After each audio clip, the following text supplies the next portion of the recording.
Welcome back to My Bake Escape. And if you're new here, welcome to My Bake Escape. I hope you are all having a wonderful week. It has finally started to cool down a little bit here in California. It actually has been raining for the last few days, which makes me feel even more excited that fall is around the corner. I know I've mentioned it before, but it is my favorite season. I think mostly because it's the kickoff to all of the holidays, and I just love all the holidays.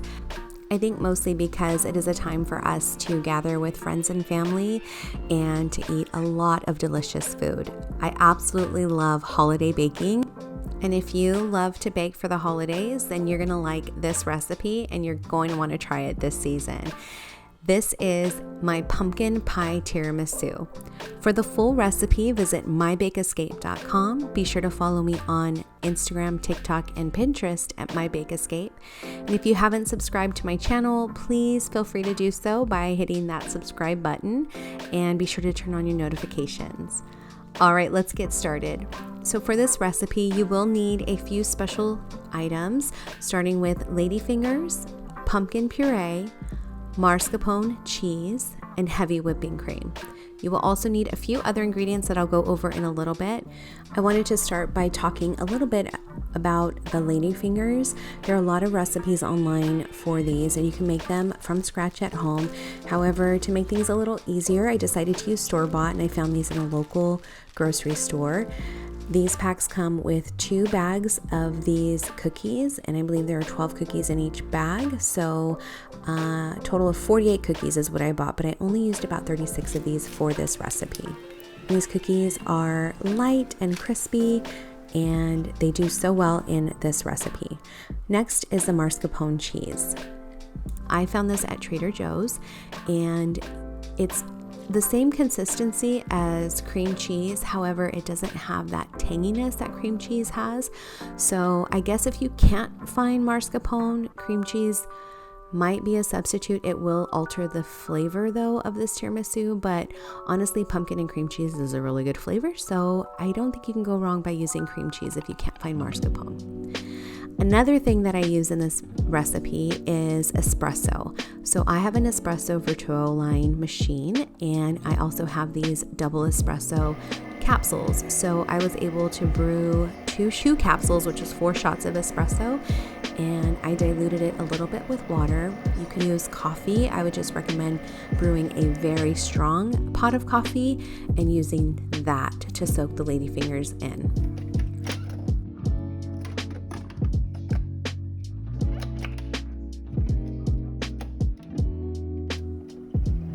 I love this espresso machine. I've had it for so many years and I use it daily, and I was excited to be able to use actual espresso for this recipe. Do you think it overflows? It came close, but it didn't overflow. That was a close one. So I went ahead and transferred this to a bowl so that it can cool down slightly, and then I added a little bit of water to dilute it slightly, and then set this aside to cool. And here are the other ingredients needed for this recipe. The spices needed are ground ginger, ground cloves, ground nutmeg, vanilla extract, ground cinnamon, ladyfingers, powdered sugar, espresso, heavy cream, mascarpone, and pumpkin puree. So I started by creaming the mascarpone just until it was light and fluffy.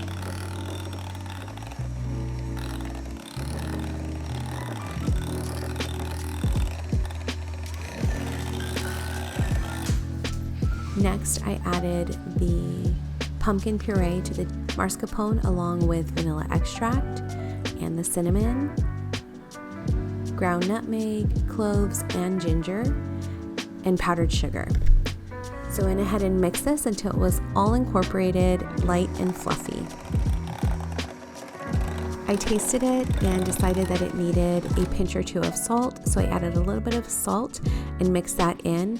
You'll see that I do add salt to all of my recipes, even though they are sweet recipes, because salt brings out the flavor within your recipe. So I always use a little bit of salt.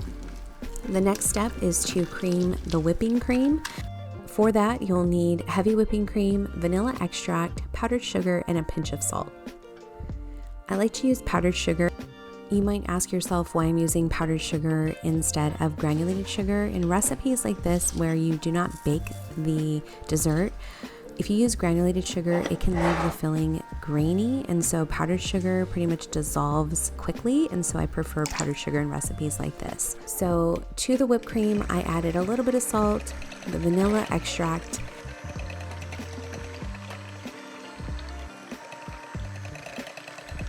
and I whipped it up a little bit for a few minutes until it was a little frothy, and then that's when I add the powdered sugar.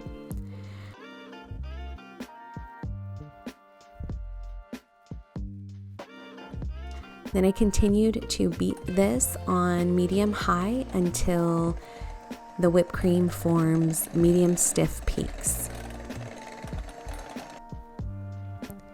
And as you can see, the whipped cream is keeping its shape. There's a peak there, and I try to shake it off the beater, and it's pretty stiff, and so that's how I know it's ready.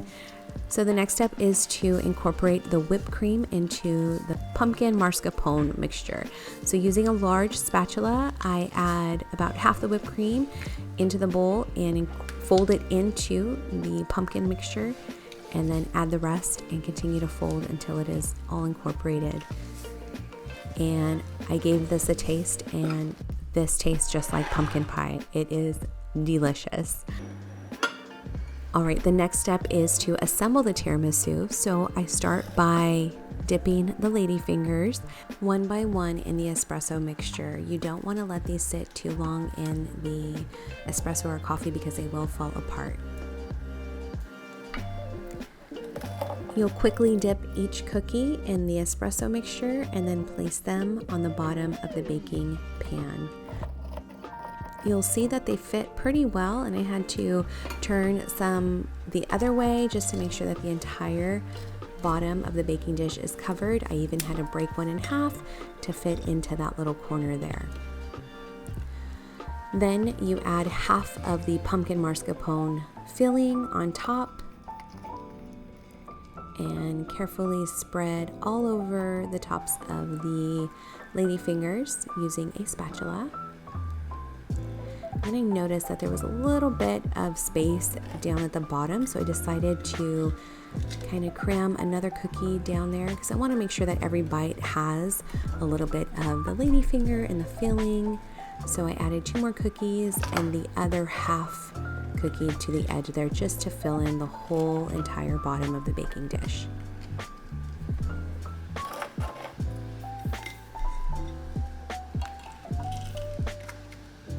Once you spread this first layer of the filling over the lady fingers, you're going to go ahead and repeat the process.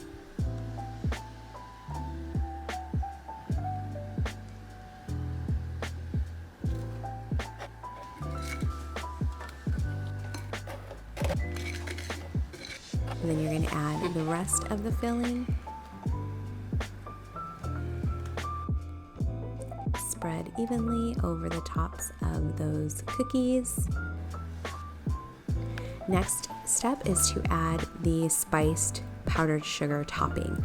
So traditional tiramisu has a cocoa flavored or cocoa dusting. I'm using a powdered sugar spiced with a little bit of salt, cinnamon, ground ginger, ground nutmeg, and ground cloves.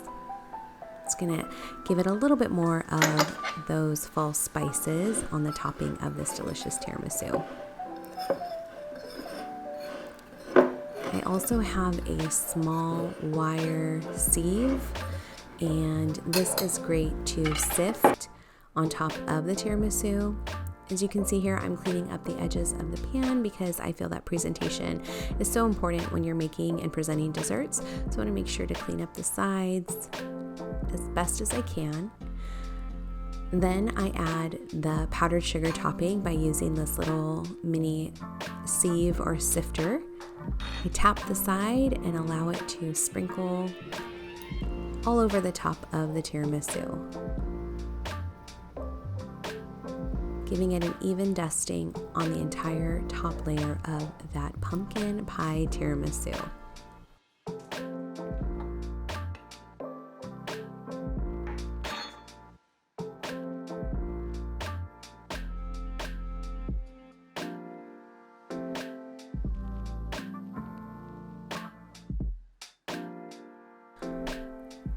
Once you've dusted the entire top of the tiramisu, go ahead and place a piece of plastic wrap on top, and you're going to need to chill this for at least 2 hours in the refrigerator, or you can chill it overnight. There we go.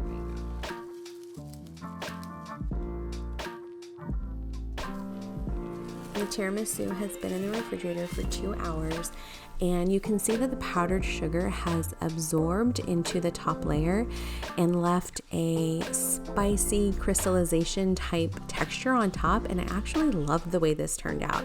So when I serve this up, I do like to sprinkle each piece with a little bit more of that spiced powdered sugar, but you don't have to. The flavor is already there. It's more for a visual, presentation. But this cuts pretty easily. I do recommend wiping the knife clean after each cut so that you can get a clean cut of the tiramisu.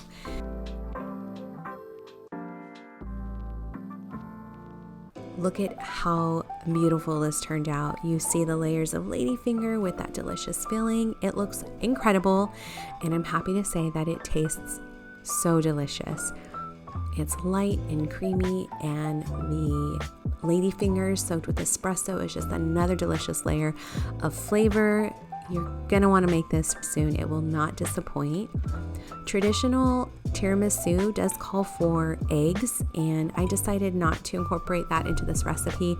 The whipped cream and the filling was stable enough that it set after being in the refrigerator for 2 hours, and it turned out very delicious. I hope that you give this recipe a try soon.